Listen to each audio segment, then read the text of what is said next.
O secretário-geral do PS anunciou então esta devolução aos estudantes das propinas pagas no ensino público, também as alterações ao IRS jovem, olhando também já para o Orçamento do Estado, os passos gratuitos, sub-23, o cheque livre, também o prémio para quem cumpra a escolaridade obrigatória. Mas estas medidas foram vistas, por exemplo, e não estou só a falar do plano dos partidos, pelas federações académicas como insuficientes, dizendo que não são suficientes para combater as dificuldades dos estudantes e que, inclusivamente, pedem medidas mais robustas e estão muito preocupados com a questão da habitação. Ao fim destes dias todos, desta crítica, parece-lhe que há aqui também, de alguma forma, algo que pode ser ainda trabalhado ou faz parte de uma estratégia noutro plano que não diz só respeito à juventude? Boa tarde, José Pedro Frazão, boa tarde ao Pedro Duarte também, boa tarde a todos aqueles que nos ouvem. Bom, da lista de medidas há uma que não mencionou, eu acho que é importante, a contratação anual para a de função 1000 pública, técnicos superiores em posições de entrada na função pública, porque obviamente com salários dignos e competitivos, porque também puxa pela própria atitude das empresas em relação à contratação de jovens. Eu gostava de dizer com clareza o seguinte: eu acho que estas medidas são boas e são relevantes, mas nós não podemos pensar que as dificuldades na vida das pessoas e que a melhoria da condição da vida das pessoas se faz por golpes mágicos.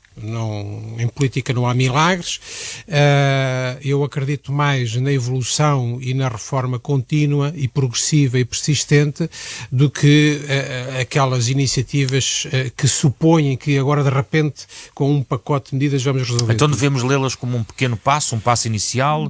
Eu penso que devemos lê-las como um passo evolutivo, não é um passo inicial, porque nós não estamos a começar agora.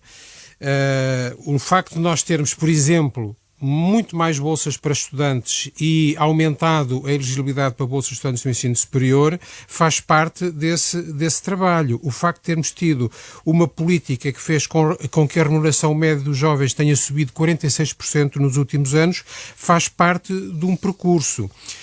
O facto de estarmos a pensar e a executar um programa de alargamento das creches gratuitas faz parte também desse processo. Isto tem resultados, por exemplo, no número recorde de estudantes no ensino superior ou no mínimo histórico de abandono escolar. E, portanto, eu não me coloco nunca na perspectiva de que nós possamos, em cada momento, fazer coisas que resolvem todos os problemas. O que nós precisamos é de ter uma estratégia que seja correta, e a estratégia de valorização dos jovens é uma estratégia correta não só para os jovens, mas para o país. Nós temos falta de trabalhadores, temos falta de trabalhadores qualificados, é um dos grandes problemas da nossa economia e nós não podemos, sem fazermos alguma coisa por isso, deixarmos que o país esteja a pagar e bem para qualificarmos os nossos jovens e depois eles só encontrarem forma de se realizar indo para outros países. Hoje acontece muito um jovem realizar-se mais facilmente, pelo menos em termos de retribuição, não necessariamente em termos do conteúdo do trabalho, mas em termos de retribuição, realizar-se mais ou ser mais bem remunerado no estrangeiro do que em Portugal, e esse é um problema que nós temos que corrigir. Agora, nós também não podemos, se não podemos achar que temos varinhas mágicas e não temos, também não podemos desprezar as medidas que são tomadas. A DECO Proteste fez um trabalho, ainda sem ter todos os detalhes das medidas, mas fez uma simulação sobre o impacto da melhoria do IRS jovem. Para um jovem que ganhe por mês 950 euros, este IRS jovem aditivado, digamos, com as melhorias que foram feitas agora, significa que durante o período da medida, que são 5 anos, o jovem pagará a menos de IRS 4.335 euros, o que são mais de 4 meses e meio de ordenado. Para um jovem que ganhe 1.200 euros por mês, isto significa, durante este período, que vai pagar menos 7.330 euros de IRS. É tudo? Não é tudo. Agora, também não podemos sempre, em relação às medidas que procuram continuar, consolidar e dar seguimento a linhas de trabalho que temos vindo a desenvolver, estar sempre a desvalorizar tudo e a menosprezar. A segunda ronda geralmente é um pouco mais curta, prefiro Silva, independentemente da nota que queira deixar em relação à intervenção do Pedro Duarte, eu gostava só de lhe perguntar se face esta medida que, por exemplo, abrange as propinas, se não está aqui aberta uma porta também para mexer ao nível das propinas, porque se elas podem ser devolvidas mediante um conjunto de, digamos, de trajetos, aqueles que defendem o fim puro e simples das propinas veem aqui uma meia porta quando se podia abrir uma porta inteira. Como é que vê estes argumentos? Pedro, eu não acho que seja uma boa descrição da medida falar de devolução das medidas.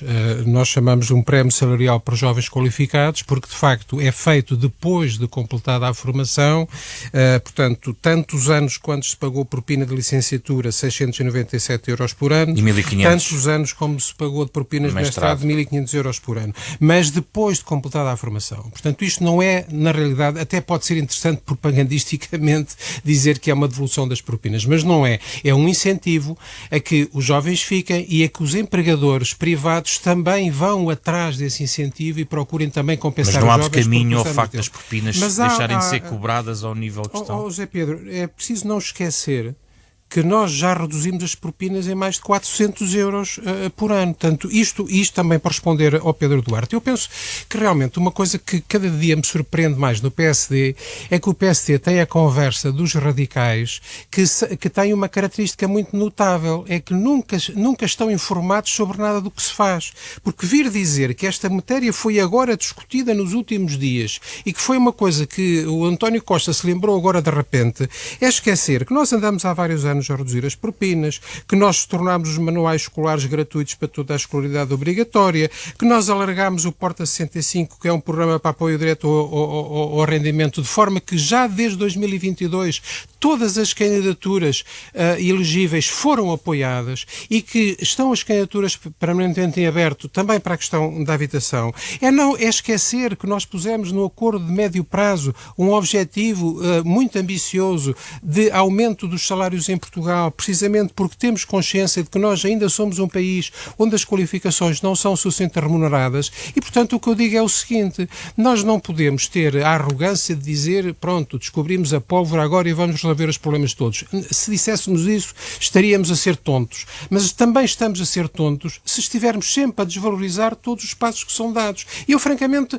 eu não consigo... Pedro Duarte disse que não estava em desacordo com as medidas. Está sempre a dizer que foi agora, descobriram agora, nunca tinha pensado nisso. Isso é desinformação. Eu não compreendo como é que um representante com as responsabilidades que o Pedro Duarte tem no maior partido da oposição, o partido mais importante da direita democrática portuguesa, cai nesta conversa típica dos radicalismos, quer dizer, não está nada feito, isto só partindo tudo e virando tudo para o ar é que se faz alguma coisa. Eu, francamente, não reconheço o PSD nesta conversa.